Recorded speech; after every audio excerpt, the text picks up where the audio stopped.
Comment expliquer les nombreux versets qui semblent dire que Dieu change ta vie? Dieu change ta vie, nous le voyons dans l'histoire de Jonas. Nous devons faire quand même une distinction entre les déclarations conditionnelles de Dieu et les déterminations inconditionnelles de Dieu. Lorsque Dieu a dit « Je détruirai Ninive en 40 jours », il parlait sous réserve de la réponse des Assyriens. Nous le savons parce que les Assyriens se sont repentis et que Dieu n'a pas en fait prononcé de jugement. Dieu n'a pas changé d'avis, au contraire.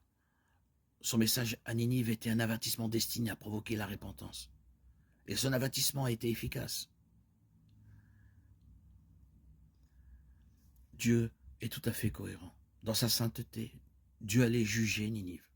Cependant, Ninive s'est repentie et a changé de comportement. En conséquence, Dieu, dans sa sainteté, a eu pitié de Ninive et les a épargnés.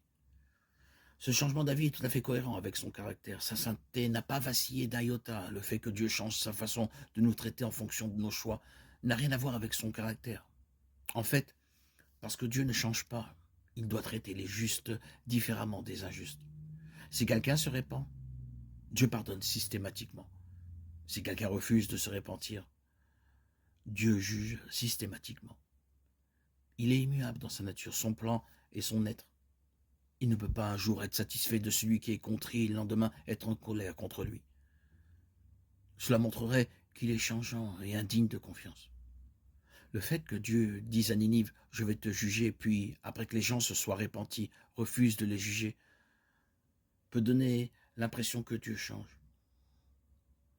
Dieu nous parle simplement de la nature de mise en garde de certaines de ses déclarations et du fait qu'il agira en accord avec nos choix.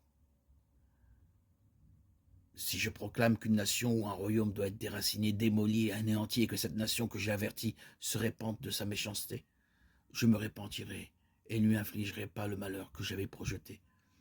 Et si je proclame qu'une nation ou un royaume doit être bâti et planté et qu'il fasse ce qui est mal à mes yeux et ne m'écoute pas, je reconsidérerai le bien que j'avais projeté de lui faire. Dis maintenant aux enfants de Juda et aux habitants de Jérusalem, ainsi parle l'Éternel.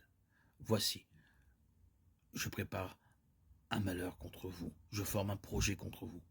Revenez donc, chacun de vous, de votre mauvaise conduite et réformez votre conduite et vos actions. Jérémie 18, 7, 11. Notez le conditionnel. Si cette nation que j'ai avertie se répand comme la Syrie dans Jonas chapitre 33, alors je céderai.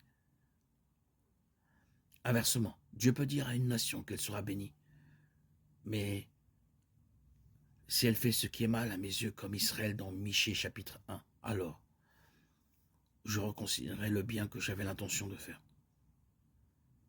Comme si Dieu avait changé d'avis. En réalité, Dieu restait simplement fidèle à son caractère.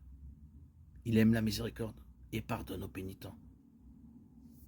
Dieu aurait-il oublié d'être miséricordieux? La réponse est non. Psaume 77, 9.